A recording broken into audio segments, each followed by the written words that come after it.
Hi, I'm at the Caravan World Caravan of the Year event for 2024, sponsored by MSA 4x4 Accessories. It promises to be very exciting. There's plenty of vans for us to look at. I'm standing in front of an on-the-move Adventure 6.3 Caravan. It's designed for couples, has a very unusual wishbone suspension, and is made with a composite wall structure. It's something very interesting to look at, and we'll be doing that in greater detail now. What would you expect to pay for an off-road caravan with the following features? An external body length of 20 foot 6 inches or 6.3 metres, a rear door entry layout with a front island bed and a full width rear bathroom, a purpose engineered chassis that is lightweight and huck bolted and rated at 4,000 kilos, Desert Master wishbone suspension that's fitted with airbags, a solid body structure that has some unique features, an electrical system that offers 400 amp hours of lithium battery capacity and 800 watts of solar power, and a 3000 watt inverter. Do I hear $130,000? How about just under $105,000? If that's not value for money in today's caravan market, then I'm not sure what is. The On the Move, it's a bit over 20 foot, so it's bigger than your average caravan. It's a big off-roader with really rugged suspension and a very well-built monocoque body. Got a conventional sort of rear entry, front bedroom layout, so offers the best of privacy. Got a good sized lounge and plenty of facilities in the kitchen. A couple of picnic tables, which I thought was a good idea, and I like the idea they're not lockable picnic tables. I like the arrangement at the back with the tyres and the small toolboxes, little areas there for storing knickknacks. The cover over the toolbox is really cool, it secures it, but gives really good access to get those spares off when you need them quickly. One of the features I really like is that four-way camera. You know, that's a big van and it's great to be able to see what's happening. There is so much going on from a build point of view. I highly recommend you should go to a show and see one of these vans yourself. But some of the key things, the chassis is a 170mm I-beam, so quite unique there. It is huck riveted, very unique, with 220 odd huck rivets. Now it is also dimple pressed to add yet further rigidity to the I-beam. The steel itself is a 550 grade, a very high tensile steel. All in all, the chassis is rated to 4 tons, and it is lighter than a traditional box section. The floor is bonded and bolted, not screwed, to the walls in a Z section with a urethane sealant. This body is exceptionally well built. Even though it's black, this thing has exceptional thermal properties. Now, importantly for a sandwich panel construction like this, the walls have been tested to up to 160 degrees before any issues around delamination. So even in the outback with a black van, you should have no problems.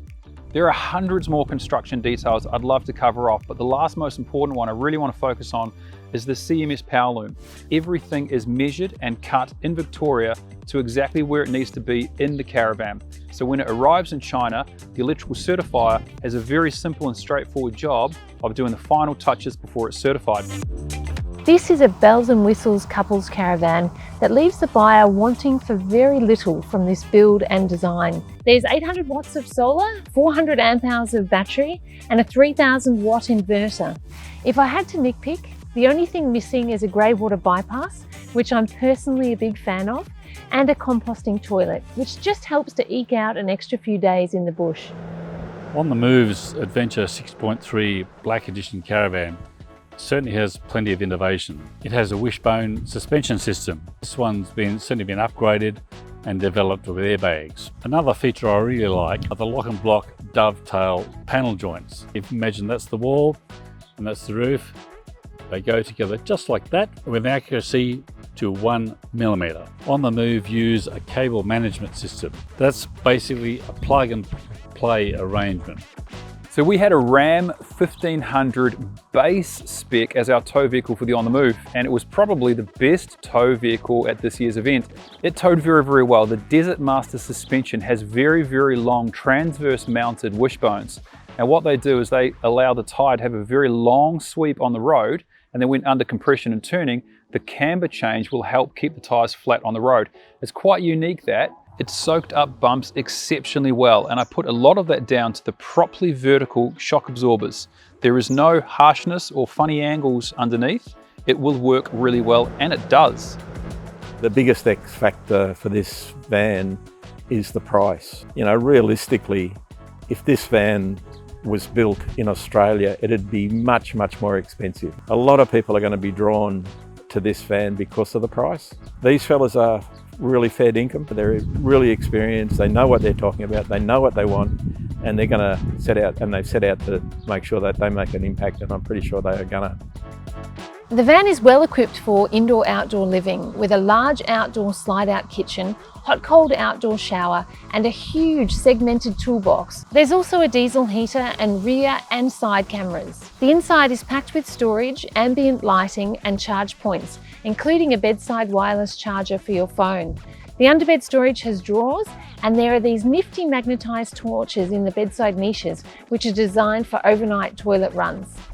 The kitchen has a 188 litre Dometic compressor fridge, Dometic stove, convection microwave oven and cafe dinette.